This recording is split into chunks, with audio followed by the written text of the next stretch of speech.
Okay. Settle down. Ito yung tatlong punto pinag-usapan natin last time. Although, we emphasize the essential points that Bonifacio and Jacinto raised in their writings about KKK. You'll also find there yung clear and logical na approach. Pagka binasa nyo, lalo na si Jacinto, is more philosophical. At kung titignan ninyo, napaka-logical nung kanyang sinasabi. You discover your purpose in life, you discover your purpose, why you exist in this world for you to gain greatness. Doon nagsisimula di ba? Pag binasa ninyo yung kanyang sa may nasang makisalit sa katipunang ito, kilalanin mo kung sino ka, tapos yung huling bahagi nun, sinasabi niya, ang kadakilaan ng tao, ang kamahalan ng tao, ay wala sa pagkahari, wala sa pagkahalili ng Diyos. Ang dakilang tao ay may magandang asal, may isang pangungusap, hindi nang aapi at hindi nagpapaapi, may dangal at puri at marunong magmahal sa Diyos. As simple as that. Malinaw yun para sa kanya Kasi hindi ka naman talaga magiging dakila kung hindi mo alam kung sino ka at kung anong purpose mo. Second point, yung ultimate result ng revolution was the Declaration of Independence. So yung pag-usapan natin mamaya, yung continuation. And then yung huling punto, kalayaan at saka kaginhawahan, yung two-fold direction. Bakit mayroong armed struggle? They are not only overthrowing the Spanish colonial rule, but they want to establish independence and well-being. Ano yung kaginhawaan? Ginhawa is very complex concept, especially in Filipino psychology. Because ginhawa in Bisaya means breath. Yung hininga mo. Ibig sabihin, kung humihinga ka pa, may ginhawa ka, buhay ka pa. Kung wala ka ng ginhawa, you're dead. Deads ka na, deadpool ka na kung wala ka ng ginhawa. Sa Tagalog, pag sinabi mong maginhawang buhay meaning you are enjoying relative prosperity. Kumakain ka ng 3 times a day, mayroong kang midnight snack, mayroong kang snack in between. Ginhawang buhay. Maginhawang pakiramdam, meaning wala kang sakit. Maganda yung iyong pakiramdam. So ginhawa is also a concept that the members of Katipunan expound. So ito yung tatlong punto. Ito yung summary ng ating pinag-usapan last time. Ngayon, puntahan natin. Ito yung ilan sa mga photos. Ito yung pinaka-popular na painting ni Botong Francisco on the Revolution. Ito ay naka-display sa City Hall ng Maynila because the City Government Commission here. Part of the detail is the initiation rites.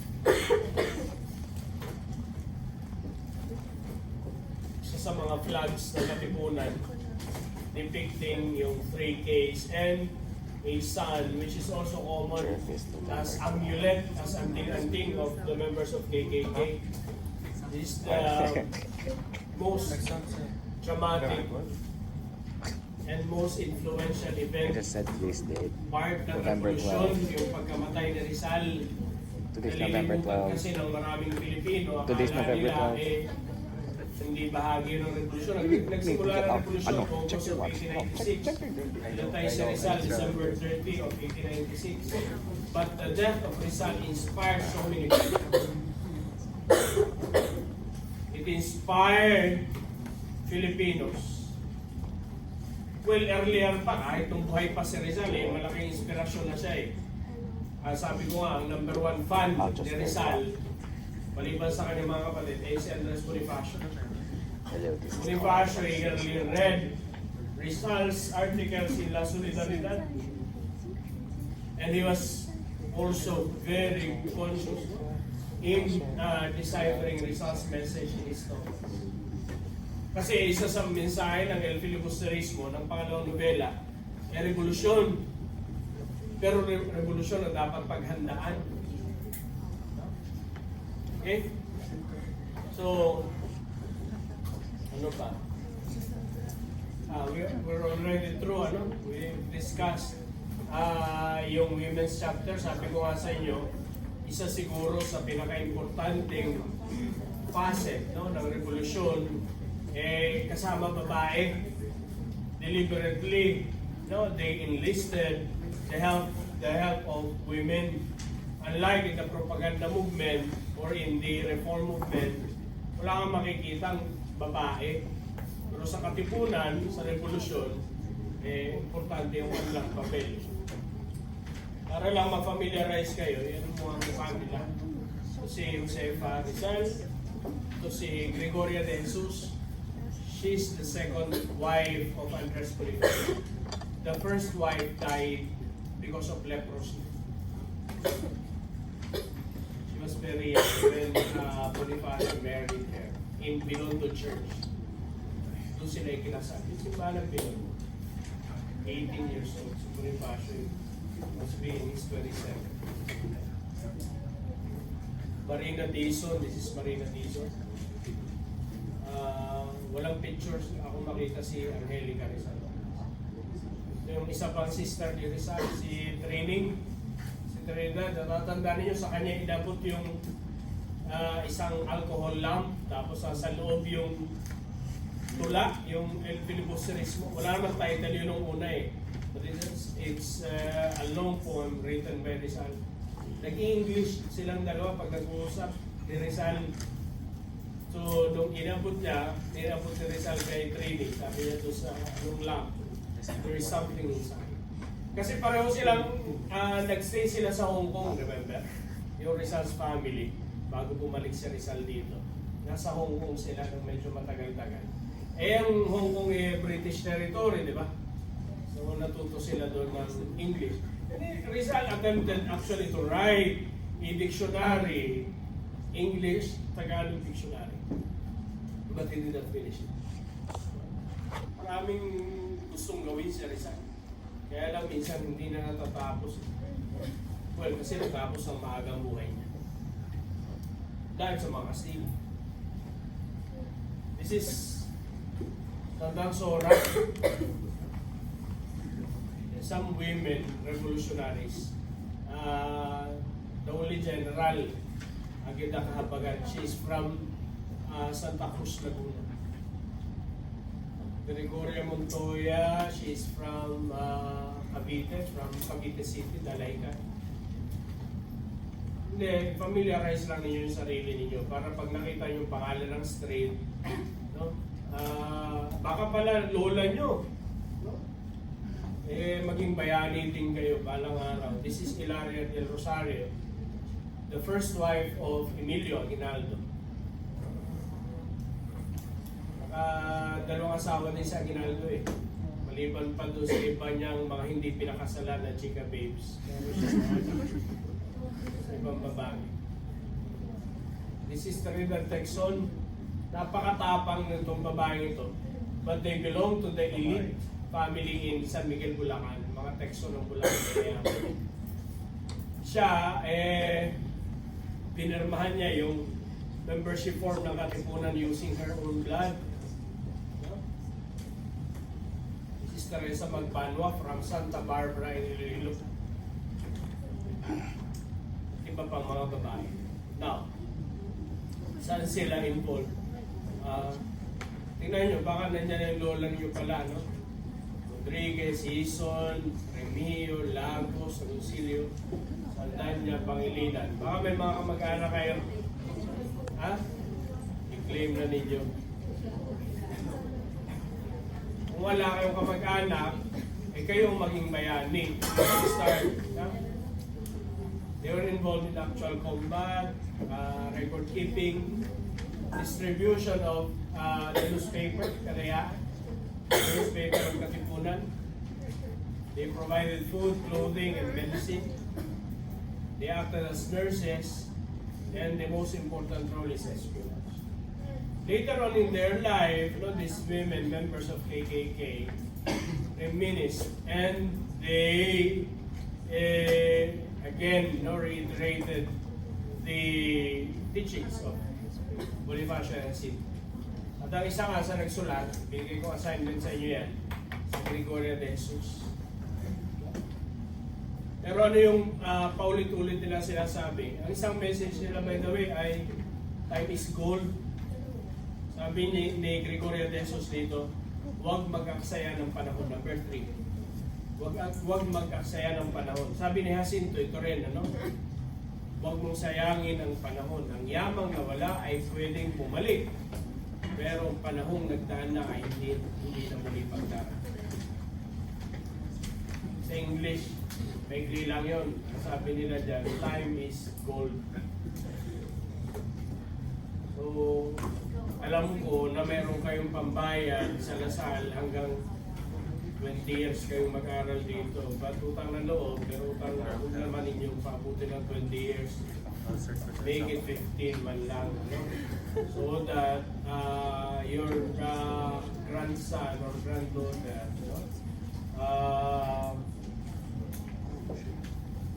will not matriculate with you. Hindi nyo makasabay sa pag-matriculate, pag-enroll. Hindi sa inyo makagraduate. Ito lang ang gusto sabihin dito ng mga bayani. Pangwalo, yung pangwalong punto dito ng Gregorio de Jesus is also important kasi sinasabi niya dito, history is our ultimate judge. Hindi yung kapitbahay mo chismosa, ang magja-judge sa iyo. Sa Isaiah. Hindi yung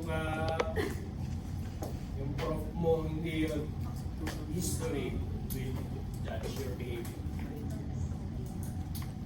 Okay? This is Governor General Blanco. Now, yung next page. By December of 1898, the members of KKK were already suffering from persecution in Manila because of the declaration of martial law. Hindi pa sinabi ko sa inyo, martial law isang paraan yan para madaling makapag-aresto ng tao without warrant, without documentation. Anybody, kahit tamang hinala, pwedeng arestuhin.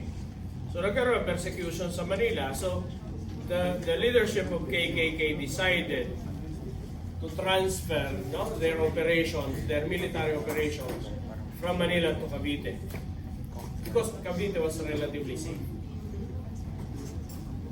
And because of the membership of KKK, the increase in membership, they also decided to replace the old structure, political structure of Katipunan and replace it with a revolutionary government. Okay? So, mahaba yung plano, and in fact, nagmi-meeting na sila all over the place. Kaya lang, ang problema, they cannot easily go to Cavite because yung Maynila was heavily guarded by the Guardia Civil, by the police. So, hindi mahirap yung mobility ng mga tao, ng mga revolutionaries. Hanggang finally, magkakaroon ng pagkakataon in Cavite to meet and to organize a revolutionary government. Ang tawag dito ay Tejeros Convention. It happened in the town of Rosario in Cavite. There's a barangay there called Tejeros. And there's an hacienda owned by the Augustinians. There's a house and they met there. The head of the assembly was Andres Bonifacio because he's the Supremo. He's the president of Katipunan. But you have to remember that Bonifacio was only the third president. He was not the first president. May unang dalawa pang president before he assumed the presidency. Ang nangyari, sabi nila, no, yung mga umattend dito, konti lang, hindi not all, relatively konti yun kasi yung mga taga Bulacan, taga Pampanga, taga Nueva Ecija, hindi sila nakarating. So ang nag-attend lang mostly came from Cavite and Batangas, some came from Manila and Laguna. Nagkaroon ng election, ito yung result.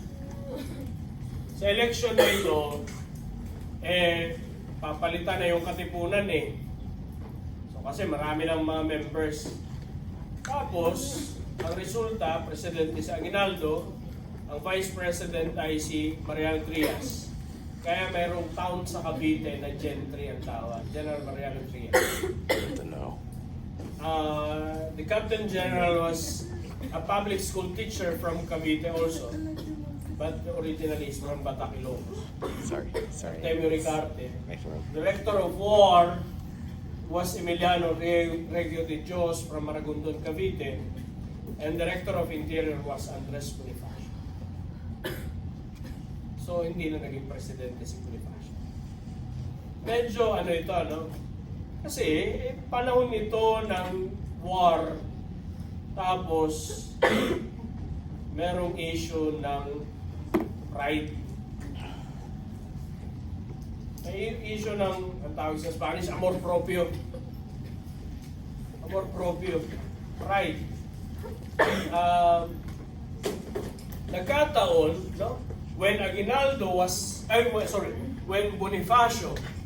Andres Bonifacio was elected as Director of Interior, someone from the crowd stood up and questioned Bonifacio's capability of handling that situation. Siyempre, ikaw ba naman, isa ka sa mga founders ng Katipunan, tapos sasabihin, hindi ka pwede dyan sa posisyon na yan, dapat lawyer dyan, ikaw wala kang pinag-aralan. So, ano yung kanyang pride ni Bonifacio, no? At nagkaroon ng commotion, nagkaroon ng away doon sa convention. Ito yung artist interpretation ng away na yun. Yung tumayo, si Daniel Terona, nagkakawit Cavite. Dahil presiding officer si Bonifacio, nagalit siya. Siyempre, ako nagpipreside, tapos ako ang isa sa mga nagtatag ng Katipunan, and I was instrumental in the recruitment of its early members. No? Tapos sasabihin mo sa akin, I am not capable of holding that position. So, galit si Bonifacio. In the end, no, he declared the entire proceeding valid. Ito yung kanyang statement. I, as chairman of this assembly, the Eros Assembly, as president of the Supreme Council of Katipunan, declare this assembly dissolved, and I annul all that has been approved and resolved. Siyempre magagalit si Aguinaldo. Kasi president si Aguinaldo eh. So, naghiwa-hiwalay sila, and that's the start of a very tragic episode in our history. Of course, historians would always tell us that this is the pinnacle of our history. This is the highest point, the apogee of our history. Because this is the first time that we were united as a nation, and this is the first time that we will declare our independence as a nation. But unfortunately, even if it's the most triumphant part of our history, this is also the most tragic part. Bakit? Mamamatay yung isa sa mga tagapagtatag ng Katipunan dahil sa mga personal differences. And it started with factions. Nagkaroon ng factionalism, nagkaroon ng pro-Aguinaldo. Siyempre, meron din naman ng mga supporters si Bonifacio. So, si Bonifacio, yung kanyang mga supporters, lumipat sila sa another town in Cavite. It's Naik. And in Naik, they tried to organize a new government. when Aguinaldo learned that Bonifacio and his men and his friends wanted to create a new government, he saw this as usurpation of authority.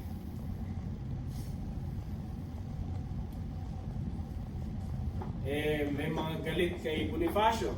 Siyempre, hindi lamang si Aguinaldo, may nag-advise kay Aguinaldo, arrestuin natin. And they arrested Bonifacio. Very tragic. They arrested Bonifacio. There was a mock trial.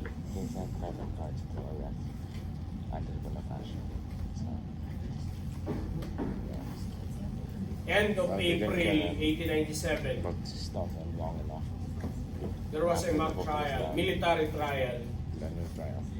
And that military trial eventually resolved that because of counter-revolutionary activities, Andres Bonifacio should face death, should face execution as punishment. Ayun ang kasalanan. Nandun siya sa teritoryo ng mga taga-Cavite. Sa Maragondon, ito na yung mountainous area ng Cavite. There's a big house there where this trial happened.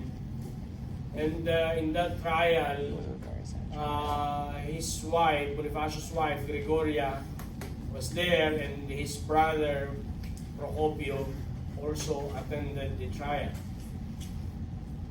The resolution was to execute Bonifacio and his brother.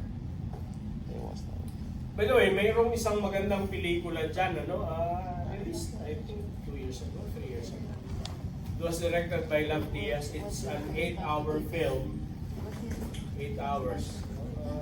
Magandang pelikula. Kung wala kang ginagawa sa buhay, pwede kang magdala doon ng term paper na susulatin mo. You know, Love Diaz, that's his trademark as a filmmaker. One of his longest films is, my goodness, 12 hours. I watched that first film. The first film that I watched in my entire life when I was a student. It's called Evolution ng Pamilya Pilipino. You have to watch it for 12 hours. You pay the ticket with inclusive of lunch and merienda. Kasi may mga merienda break. Parang it took us 15 hours to finish the entire film. Maganda naman. Kung kayo magiging filmmaker, balang araw, you make it 36 hours. Para matalo ninyo yung record nilang din. Anyway, yung tragedy happened May 10, 1897. This is the day when Bonifacio and his brother were killed on the orders of Aguinaldo, based on Aguinaldo's. Later on in his life, Aguinaldo would later admit that. Sabi niya, wala akong magagawa kasi sabi sa akin ng mga advisors ko, patuloy yung execution, yung pagpatay sa magkapatid na Bonifacio. Bonifacio and his brother Procopio were executed in Mount Nagpato, near Mount Buntis in Maragondon, Cavite. It's very unfortunate in the case of Bonifacio because, well, if you compare it with Rizal died dramatically. And the execution of Rizal was public. Kaya lang, yung kay Bonifacio, walang kadrama-drama. Sa gubat pa pinatay, hindi alam kung saan nililibing. Si Rizal, alam nililibing sa Paco Di ba? Tapos yung ginawa yung monumento niya sa Rizal Park ngayon, Rizal Park, alam niyo yan. Ang tawag ninyo lagi ngayon Luneta, pero ang totoong tawag talaga dyan ngayon, dapat Rizal Park. Natutuwa kasi yung mga Koreans pag pupunta sila dyan. Kasi akala nila kamag-anak nila si Rizal Park. Kasi ang surname nila, si Sandara Park, si Rizal, akala nila ang surname nila ay Park. Rizal. Inilibing si Rizal, yung mga puto ni Rizal, inukay sa Pago. Noong 1912, inilibing doon sa kanyang monumento sa Luneta. Nandun yung mortal remains. Si Bonifacio, nung namatay siya sa Mount Nagpato, wala. Hindi na na-trace. There was an attempt in 1930s to exhume it. Allegedly, natagpuan ng mga taga-PGH yung buto. In-display sa National Library, kaya lang 1945, the entire Manila was bombed by the Americans, kasamang nabomba yung National Library. So sumabog din yung allegedly bombs Yeah, he was enjoying Bonifacio. and then he was enjoying this time. Kawawa. Kaya yung film ni Love Diaz nga, it was an interpretation, creative interpretation na pinahanap ni Gregoria de Jesus yung bones, yung pinaglibingan sa husband. It's an interesting film. I don't know. I think may ilang mga, may portions na release sa YouTube, hinahanap ko eh. Pero portions lang. Okay. Yeah, fight back. After the tragic death of Bonifacio in Cavite, Especially mga Filipinos. it is also unfortunate There's a white skin. that Aguinaldo lost Spanish. so many battles in Cavite. So they have to search and look for a safer area. And then they try to forget that they're Filipinos. At nakita nila na yung safer area ay sa Bulacan na. So, malayo. Eh paano sila makakadaan? Eh Maynila is heavily guarded.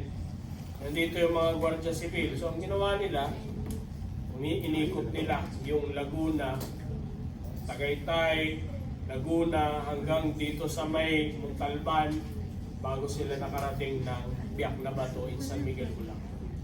Nakarating na kayo dito? Sino nakapag-field trip na sa San Miguel, Bulacan? Sa Biak na Bato? Ha? And Chinese like it. Yun, street lang yun eh ha. Yung malapit sa Santo Domingo. No? Biak na Bato street yun. Yung may LTO.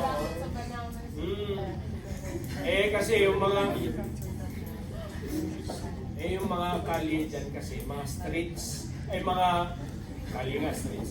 Yung mga streets dyan, mountains ang pangalan, mga bundok. Kaya Kitanglan, Manawe, Ngayon, Apo, Biak na Bato, And then he'll expose himself. Saramadre, iba na dyan. Just Anyway. Okay, let's meet up. And then he's just Yung totoong Biak na Bato, wala sa Quezon City. Yung totoong Biak na Bato ay nasa San Miguel, Bulacan. And doon pumunta sina, maganda yung mga kuweba dito. Kaya lang recently, pinagbawal na yung pagpunta ng mga nag-field trip kasi may mga aksidente ng mga college students sa taga-BSU. Kaya napaka-stricto ngayon kung mag-field trip ka eh. Taga-Bulacan State. also our school was also found from the Drowning. Anyway, that we were talking about. while in Biak na Bato, Yeah, field trip. Aguinaldo It also has reformed reorganized a no, government. it's been long. At yung reorganize ang government, tinawag niya na Republic of Biak na Bato. Merong sarili constitution, but It was a field the trip. most So that we got important students. thing It was really serious.